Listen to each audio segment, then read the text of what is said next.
Bienvenue sur Africa 24 dans cette nouvelle édition du QG News. Voici les titres de l'actualité. L'Union africaine s'inquiète des inégalités autour du pass sanitaire mis en place par l'Union européenne.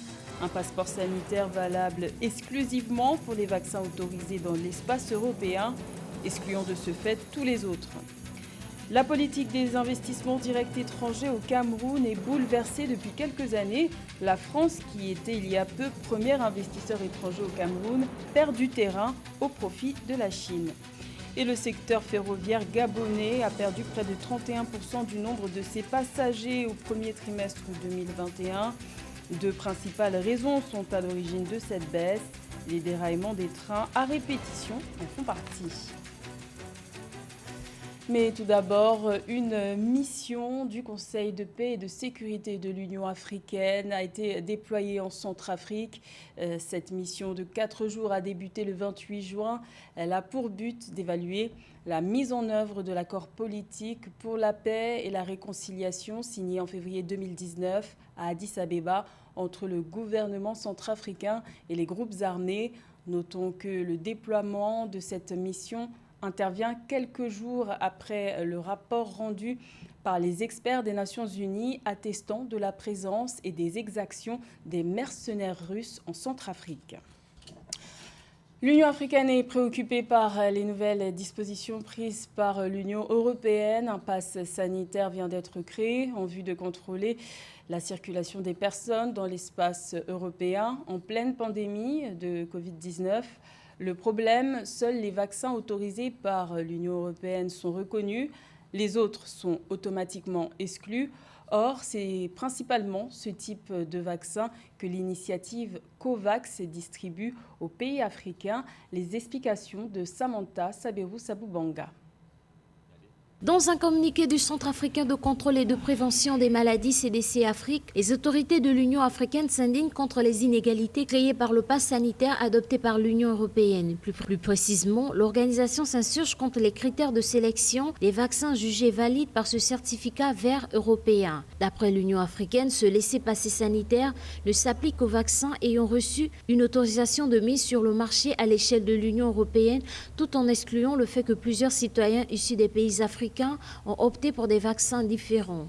Si on veut laisser le doute s'installer quant à la qualité des vaccins qui sont présents en Afrique, qu'on ne s'y prendrait pas différemment. On ne peut pas venir dire aujourd'hui aux Africains, vous ne pouvez pas venir sur le continent européen parce que les médicaments qui sont utilisés chez vous ne sont pas validés. Or, c'est eux les Européens eux-mêmes qui ont donné ces médicaments-là à l'OMS afin que l'OMS puisse, à travers COVAX, fournir les pays africains. Il faut rappeler que le vaccin Covishield est une version d'AstraZeneca produite en Inde. Elle est l'un des principaux vaccins permettant d'alimenter l'initiative COVAX qui vise à aider les pays pauvres à combler les retards dans leur campagne de vaccination. Or, pour l'instant, c'est principalement grâce à l'initiative COVAX que les pays africains ont pu entamer leur campagne de vaccination. Et c'est ce que j'appelle de la bureaucratie, tout simplement. Non, aujourd'hui, ce qu'on devrait avoir, c'est que si vous avez eu 2 vaccins d'AstraZeneca, vous devez être en mesure d'aller en Europe sans avoir besoin de passer des tests PCR, d'aller vous mettre en quarantaine quelque part. En fait, on doit vous traiter exactement comme on traite les Européens à partir du moment où vous avez passé vos 2 doses, que ce soit pour AstraZeneca ou même chose en ce qui concerne tous les autres vaccins. Mais ce n'est pas le cas et cela pose problème. Et stupidement, ça installe une psychose sur le continent africain quant à la qualité des vaccins. Et ça, j'y tiens beaucoup. L'exclusion de certains sérums par l'Union européenne dans le cadre de son pass sanitaire pourrait rendre inéligibles plusieurs citoyens africains à l'entrée en Europe. Face à cette situation, l'Union africaine et le CDC Afrique ont appelé la Commission européenne à envisager d'accroître l'accès obligatoire aux vaccins jugés aptes. Également dans l'actualité au Tchad, une quarantaine de partis politiques ont réaffirmé leur alliance avec le mouvement patriotique du Salut, parti resté pendant 30 ans au pouvoir, fondé par le défunt président Idriss Déby Itno.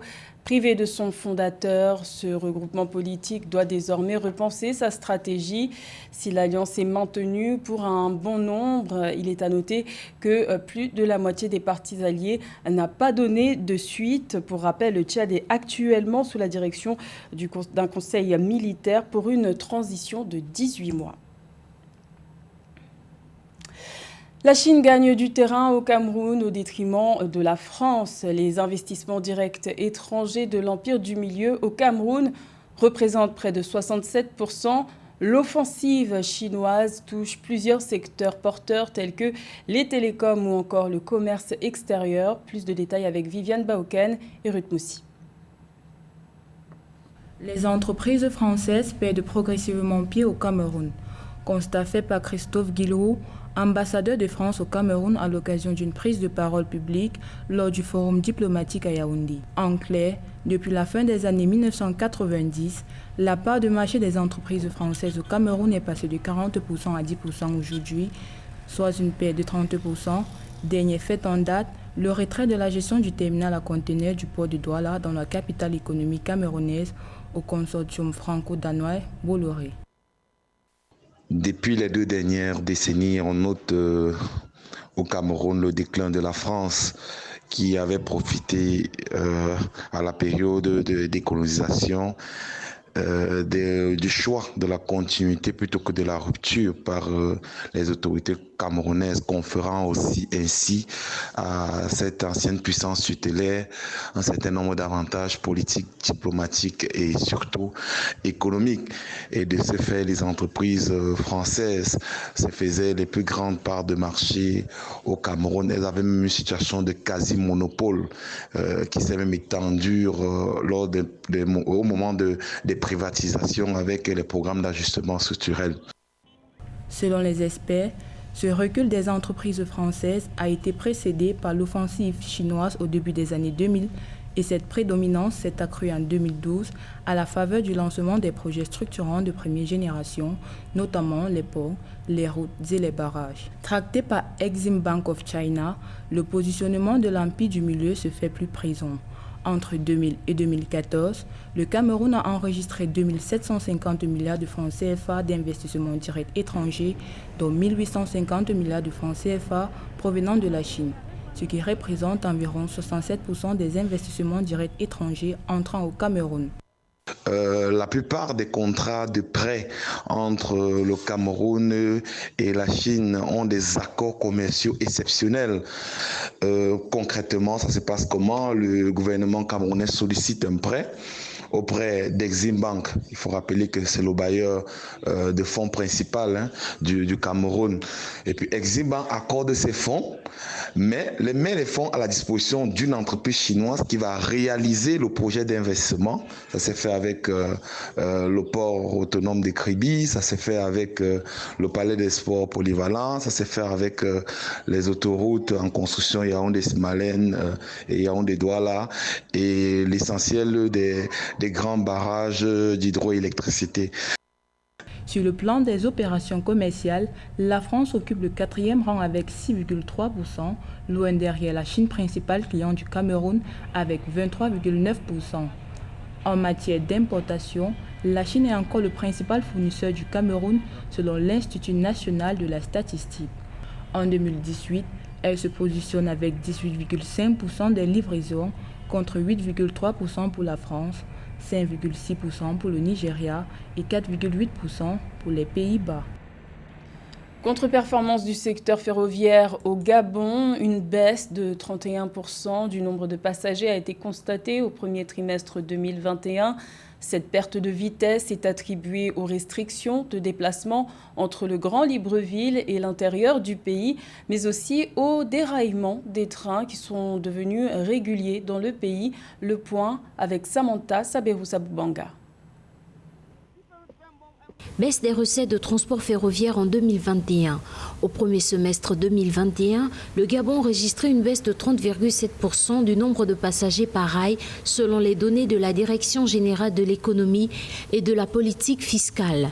Une contre-performance qui est attribuée aux restrictions de déplacement entre le Grand Libreville et l'intérieur du pays et au déraillement des trains minéraliers. En effet, depuis plusieurs mois, les déraillements de trains sont devenus réguliers au Gabon, entraînant à chaque fois une suspension du trafic.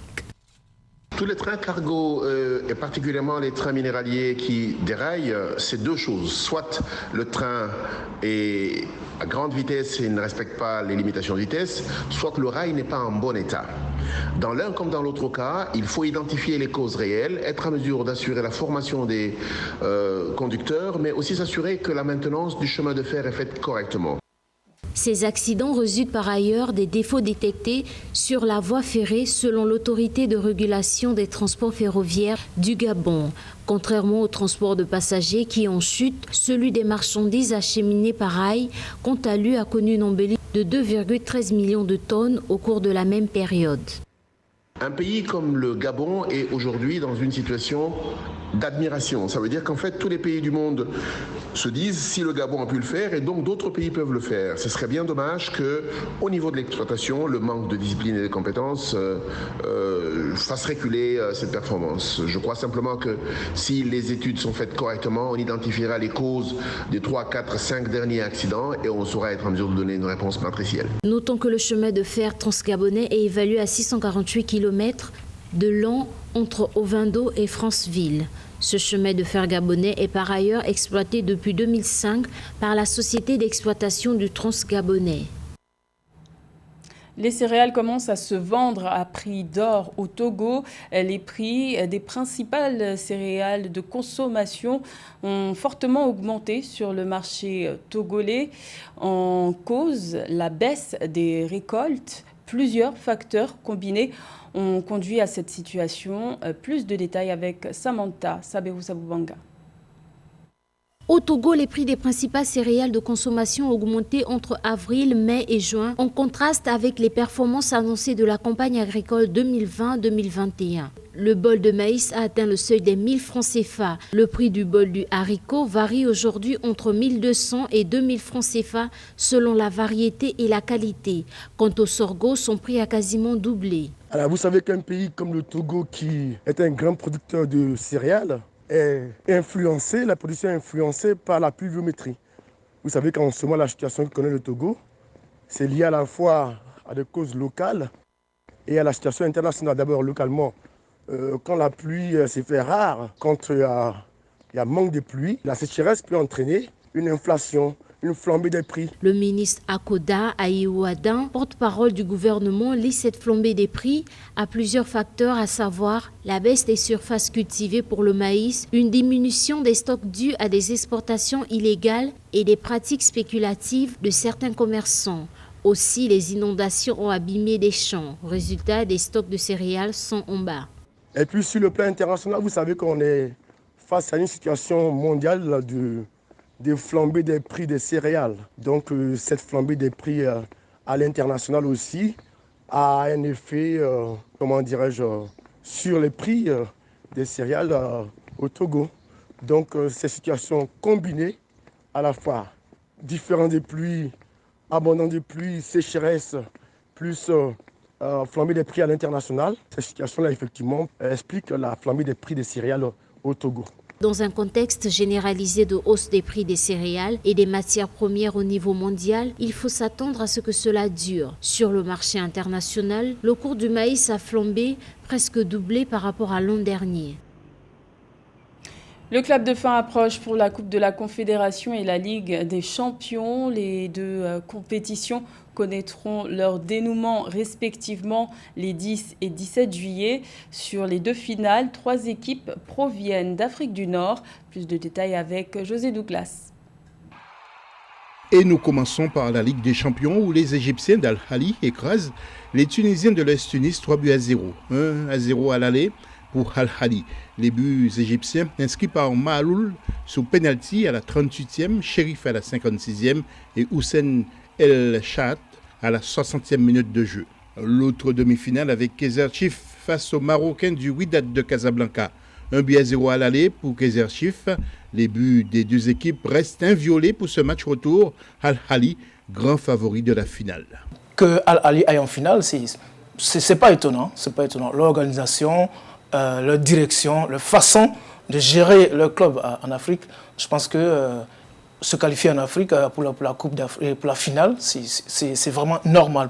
Coupe de la Confédération maintenant avec le Raja face à son homologue d'Égypte, le club de Pyramides, 0-0 à l'aller et 0-0 au retour. Match conclu sur des tirs au but, 5-4 pour le Raja.